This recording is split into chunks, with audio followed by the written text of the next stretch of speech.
The OnePlus 8 Pro. I've been doing durability tests on OnePlus phones ever since the OnePlus 2 came out, about 5 years ago. And they've all done a pretty good job of surviving. Inside the box we get a fun, clear, never settle case. Free protection is always the best protection, along with a red charging cable and a 30-watt warp charging block. This OnePlus 8 Pro has some major improvements, changes that I'm actually pretty excited about. It's time to see if it can survive a durability test. Let's get started. Right off the bat, we can see there's a new hole punch camera up there on the left side. This is the ultramarine blue version. The biggest difference between this smartphone and almost any other smartphone in existence is the display. I was extremely surprised when OnePlus announced that they added a 10-bit display to the OnePlus 8 Pro. I'll explain more in a minute, but the short of it is, this phone can display over 1 billion colors. A normal smartphone like the iPhone 11 can only display 16 million colors. Kind of mind-blowing. Even my Samsung Note 10 Plus can only display 16 million colors. So having a 1 billion color display on this OnePlus 8 Pro is pretty mind-boggling. Normally I'd always say that true beauty lies on the inside, but with 1 billion colors I'll make an exception for this screen. Still scratches at level 6 with deeper grooves at a level 7 though. Up here at the top of the phone we have a small plastic earpiece slit, which isn't coming out on its own anytime soon.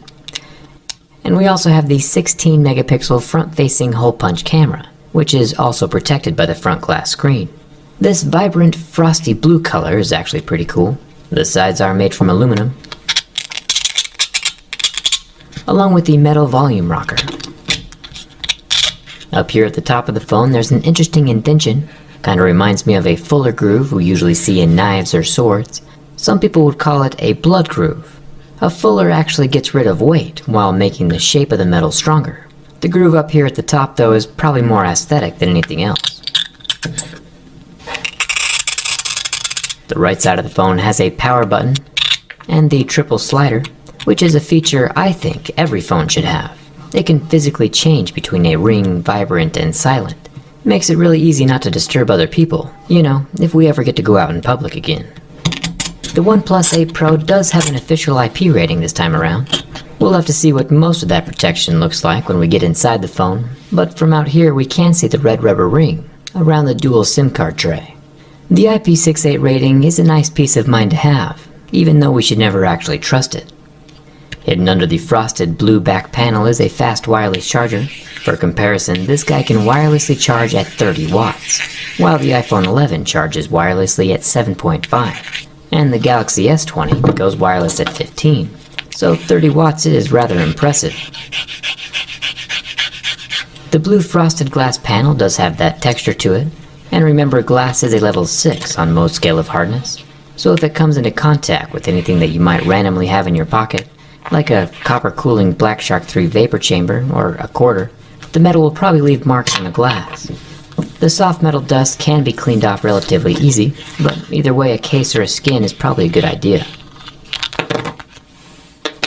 There are 4 cameras on the back, a 5 megapixel color filter down here at the bottom, and a 48 megapixel main camera here in the center, along with another 48 megapixel ultra wide camera up top, and another 8 megapixel 3x telephoto zoom camera off here to the side, all protected with glass.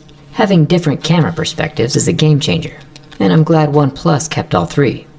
There is also an optical underscreen fingerprint scanner. I'll get my fingerprint set up and add some more scratches for good measure. And the phone can still recognize my fingerprint and unlock the phone every single time. Let's chat some more about this screen. It's a 6.7-inch 1440p Fluid AMOLED display. A normal display, probably like the one you're watching this video on, would have 8 bits of color, meaning that the RGB pixels can show 256 different shades of themselves, which add up to over 16 million color combinations. 10-bit displays, like the one you see here on this OnePlus 8 Pro, can show 1,024 different shades of themselves, which adds up to over 1 billion color combinations. And not only can it display 1 billion colors, it also refreshes at 120 Hz. This kind of tech is something we usually only see in high-end video editing setups, or photo editing studios. My lighter does leave a white burn mark on the center of the screen after about 30 seconds, but at least you didn't notice I tricked you into doing math. It doesn't matter how cool a phone is though if it can't handle the stress of everyday life. It's time for the bin test. This brand new OnePlus 8 Pro costs $899, which of course is less than other major flagships right now, but is still a substantial chunk of money. And it does flex a bit under pressure, but there are no kinks, cracks, or permanent damage done to the metal frame of the phone. The OnePlus 8 Pro survives my durability test. It turns out T-Mobile is getting their own special color of the OnePlus 8. I'll be showing that off and giving away a few of those phones as soon as it's released. There'll be a video here on my channel about that as soon as it comes out. Keep an eye out for that if you like giveaways. It should be fun. Hit that subscribe button so you don't miss it, and let me know down in the comments what phone you want to see tested next. Come hang out with me on Instagram and Twitter, and thanks a ton for watching. I'll